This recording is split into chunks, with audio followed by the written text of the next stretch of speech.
இன்றைக்கி வந்து நம்ம சேனலில் முட்டை பிரியாணி தாங்க செய்ய போகிறோம். ரொம்ப சிம்பிளாக ஈஸியாக நல்லா டேஸ்ட்டாக இருக்கும்.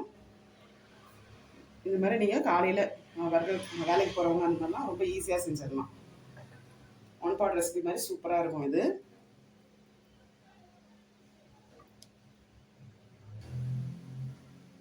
இப்போ முட்டை பிரியாணி எப்படி செய்யுதுன்னு பார்க்கலாம் வாங்க. ஒரு கடாயில் எண்ணெய் சேர்த்துக்கிறேன். ஃபஸ்ட்டு நம்ம முட்டையை வந்து வறுத்து எடுத்துக்கணும். முட்டையை வந்து இந்த மாதிரி வேக வச்சு எடுத்துருக்கேன். இதை ஃபோக் ஸ்பூனால் இந்த மாதிரி இது பண்ணி அப்போ தான் உப்பு காரம் வந்து உள்ளே இறங்கும். அதுக்காக இந்த மாதிரி பண்ணிக்கோங்க.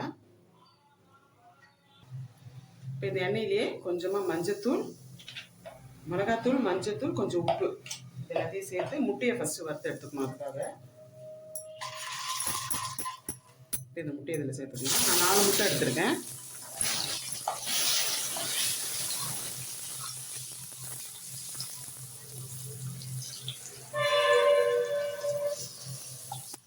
இப்போ இதை எடுத்துடலாம். லைட்டாக ஃப்ரை பண்ணால் போதும். அதில் உப்பு காரணம் உள்ளே இறங்கணும். அதுக்காக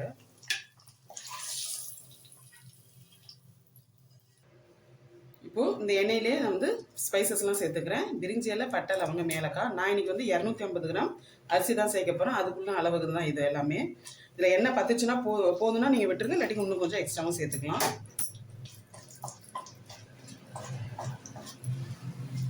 இது கூட வெங்காயம் சேர்த்துக்கலாம். 3 வெங்காயம் நீல வாக்கில் கட் பண்ணி சேர்த்துக்கோங்க.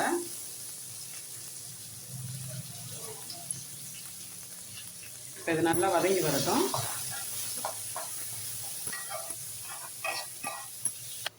வெங்காயம் நல்லா வதங்கிடுச்சு. புதினாவும் கொத்தமல்லியும் அரைச்சி சேர்த்துருக்கேன். பசங்க சாப்பிடும் போது வாயில் படாமல் இருக்கும், அதுக்காக அரைச்சி சேர்த்துருக்கேன். கொஞ்சமாக சேர்த்துக்கோங்க, ஏன்னா அது நம்ம கம்மியாக தான் செய்யணும்.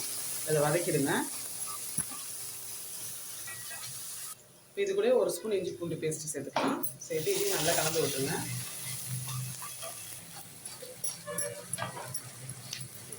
இப்போ இது கூட 2 தக்காளி எடுத்துருக்கேன், அதை சேர்த்துக்கலாம்.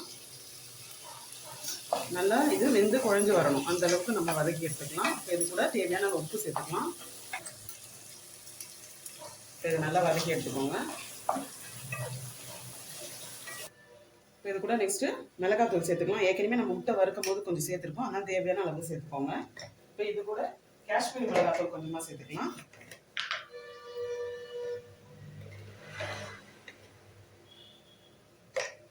சேர்த்து நல்லா கலந்துருங்க. மஞ்சள் தூள் வந்து நம்ம முட்டை வறுக்கும் போது சேர்த்துருக்கோம், அதனால நான் மஞ்சள் தூள் சேர்க்கலை. இப்போ இது கூட கொஞ்சமாக தயிர் சேர்த்துக்கலாம். இப்போ இதுலேயே லெமன்,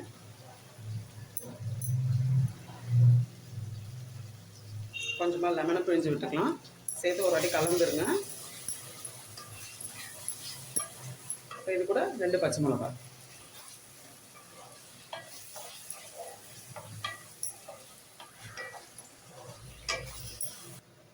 இப்போ இதில் நான் 1/2 மணி நேரம் ஊற வச்சுருக்கேன் சீரக சம்பா அரிசி எடுத்திருக்கேன். இப்போ இதை சேர்த்துக்கலாம். சேர்த்து இந்த மசாலாவோட கொஞ்சம் கலந்துக்கணுங்க.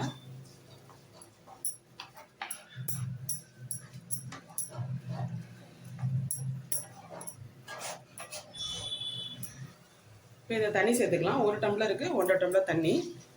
அந்த மிக்சியில் கொஞ்சம் தண்ணி ஊற்றி அலசி சேர்த்துருக்கேன். உப்பு காரெலாம் கரெக்டாக இருக்கான்னு செக் பண்ணிக்கோங்க. இது அப்படியே கொஞ்சம் வெந்து மேலுக்கு வரட்டும், அதுக்கப்புறம் நம்ம தம் போட்டுக்கலாம். இப்போ பாருங்கள், இந்த மாதிரி சாதமும் அரிசியும் லெவலாக வரணும். சாதமும் தண்ணியும் லெவலாக வரணும். இப்போ இந்த முட்டையை சேர்த்துக்கலாம். முட்டையை சேர்த்து இதோட கலந்துருங்க.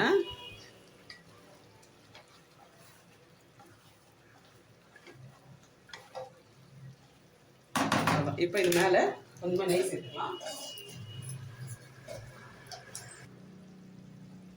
2 ஸ்பூன் நெய் சேர்த்துக்கிறேன். சேர்த்துட்டு ஒரு வாட்டி இப்படி மிக்ஸ் பண்ணிவிட்டு இதை அப்படியே லெவல் பண்ணிடலாம். பண்ணிவிட்டு தோசைகளில் தான் தம் போட போகிறோம். இப்போ இதை மூடிடலாம். இப்போ தோசைகளை நல்லா ஹீட் பண்ணியாச்சு. இப்போ இது மேலே வச்சிடலாம். வச்சுட்டு இது மேலே ஒரு வெயிட் வச்சிடலாம். அதுதான், இது ஒரு சிம்மில் வச்சுருங்க. ரொம்ப ஹை ஃப்ளேமில் வைக்கக்கூடாது. மீடியம் ஃப்ளேமில் வச்சு ஒரு 20 நிமிஷம் வச்சிங்கன்னா நம்மளுக்கு சூப்பரான பிரியாணி வந்து ரெடி ஆகிடும். 20 நிமிஷம் போல் ஆகிடுச்சு. ஓப்பன் பண்ணிடலாம். அவ்வளோதான். இது ஃபஸ்ட்டு பார்க்க உங்களுக்கு இந்த மாதிரி தான் இருக்கும். அப்புறம் நம்மளுக்கு உதிரி உதிரியாக வந்துடும் கொஞ்சம் ஆறுனதுக்கப்புறம். அவ்வளோதான், நம்மளுக்கு இப்போ முட்டை பிரியாணி ரெடி ஆயிடுச்சு.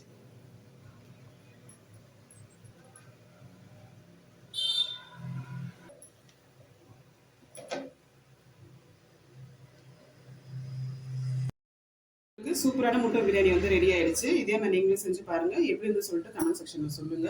இந்த வீடியோ பிடிச்சிருந்தா லைக் பண்ணுங்க. மறக்காம தஞ்சை கிச்சன் கடை ஃபாலோ பண்ணிக்கோங்க, சப்ஸ்கிரைப் பண்ணிக்கோங்க.